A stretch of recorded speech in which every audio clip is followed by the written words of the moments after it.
Welcome back to the Chad Easty Show, News Talk 95.1 FM and 790 AM KFYO. Thank you for tuning in today.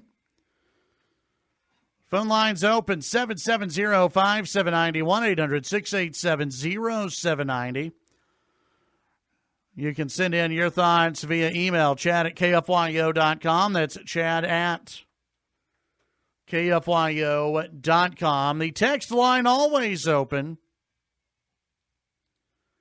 806-680-2790. We go to the phones.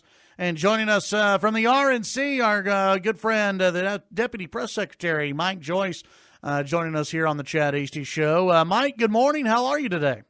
Hey, good morning, Chad. Thanks for having me. Good to be with you. Good to have you on the program. Yesterday, the president had a pretty big rally down in Orlando, and over 20,000 people inside the arena. Over 100,000 people had requested tickets for the event. What did you take away from last night's big rally?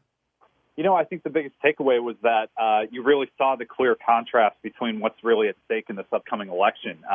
You know, the age-old political science question is always, are you better off now than you were 4 years ago? And I think that answer is resounding yes with President Trump's policies. You heard him say those things last night, focusing mostly on the economy and the contrast of 2020 Democrats and how they're pushing a radical socialist agenda, things that Bernie Sanders said in 2016 were fringe outside the mainstream ideas have now become the mainstream of the Democrat Party. So I think the biggest takeaway was that clear contrast, but also just the energy and enthusiasm around President Trump's reelection.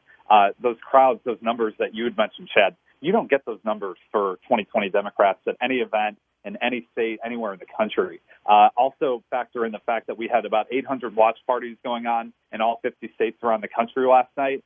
We had over 250 training events with over 4,000 attendees around the country last night. So the energy and enthusiasm is there. And I think the biggest thing to note, this just came out this morning, but so far the president raised a record-breaking $24.8 million in less than 24 hours for his first reelect. And just to give you context on how big of a number that is, that's more than the top 5 2020 Democrats raised in their first 24 hours combined. So wow. I think it's pretty safe to say that the energy and the momentum right now is definitely with President Trump heading into this reelection. You know, this is something that I've been talking about the last few days, and it's the enthusiasm gap. If you listen to many of those in the media, the enthusiasm is supposed to be with the Democrats, right? It's supposed to be with Bernie Sanders, with Joe Biden, with Kamala, with all the other Democrats who are running.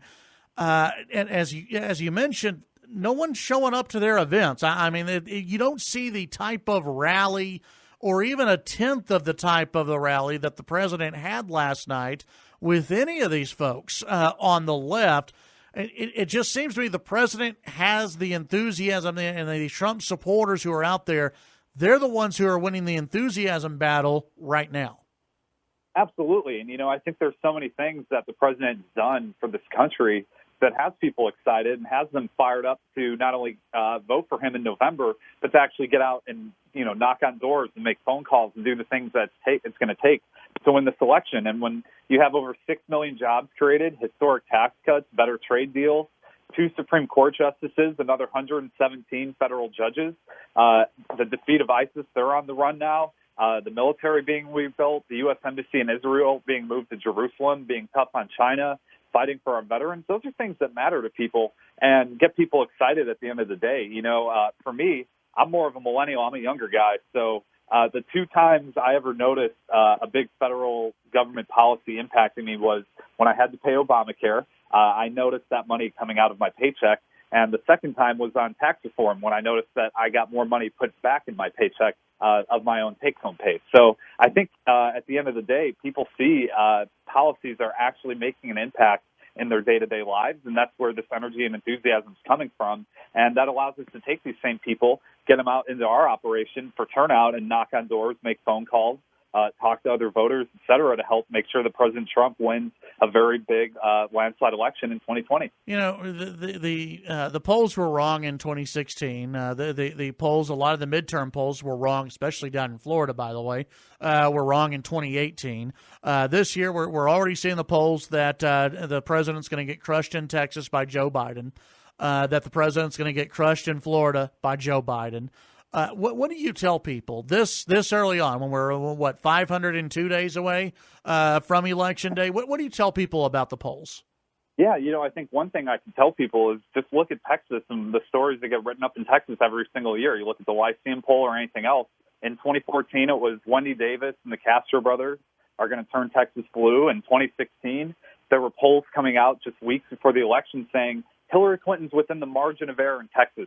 Texas is now in play for Hillary Clinton and the Democrats this cycle. And, of course, last year it was Beto's going to beat Senator Cruz. So these polls, you hear them every year, and a lot of them, people are fishing for things. And if you look at the methodology of the polls that they're using, they're doing things like online polls on SurveyMonkey, which aren't very effective at all. A lot of them are registered voters. And, a poll is only meant to give you a snapshot of something that's currently going on. It's never meant to say, this is exactly what's going to happen on November 3rd in 2020. So, yeah, it's the same thing where if we listened to the polls in 2016, we wouldn't have Donald Trump as our president right now. I don't put a lot of, stake into these things because they're kind of irrelevant in the grand scheme of things. At the end of the day, are people happy with the job that President Trump's done in the last 4 years?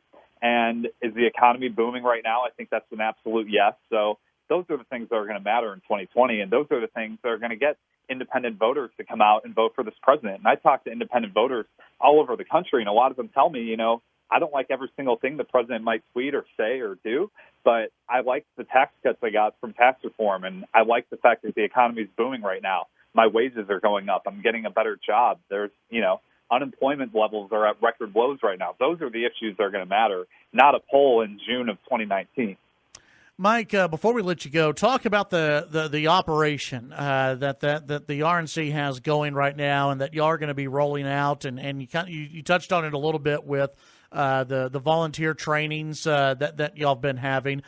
Compare that y'all's ground game and the operations right now to what the Democrat Party has.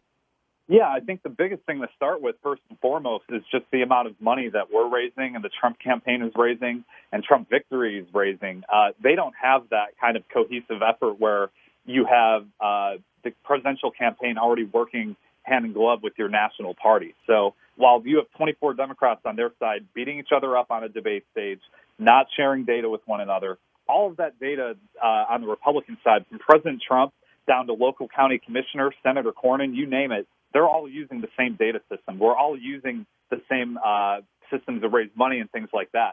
So we're sitting over here building a juggernaut while they're in debt, and they actually had to take out a $10 million loan right now, the DNC. So they're in a big issue with fundraising on the Democrat side. That's another indicator to me that the enthusiasm is clearly with us, just the fundraising numbers alone. But the fact that you'll have the Trump campaign, the RNC, the Republican Party of Texas, all the way down to your local county party working in a concentrated effort in unison, they just don't have that. They're not going to be able to match the amount of staff we put on the ground in every single state, the offices that we open up, you name it. I mean, we just have a significant advantage on the ground heading into 2020, and we have a vastly superior data operation where the Democrats have to play not only catch up, but kind of start from scratch going into this cycle. We have data going back to 2012 that's going to tell us everything we need to know and how voters have changed from 2012 up until now in 2020. So President Trump has a significant advantage on the ground, especially while these Democrats are beating each other up. So it's very exciting. I feel very motivated and enthusiastic about the numbers we're seeing, the polling we're seeing, the fundraising numbers we're seeing. You have to be pretty excited if you're a fan of President Trump right now. Yeah, absolutely. Mike Joyce, Deputy Press Secretary with the RNC. It's always a pleasure to visit with you, and I'm sure we'll visit with you soon. Always good to be back with Texas, Chad. I'll talk soon. Have a good one. That's Mike Joyce with the RNC here on the Chad HD Show.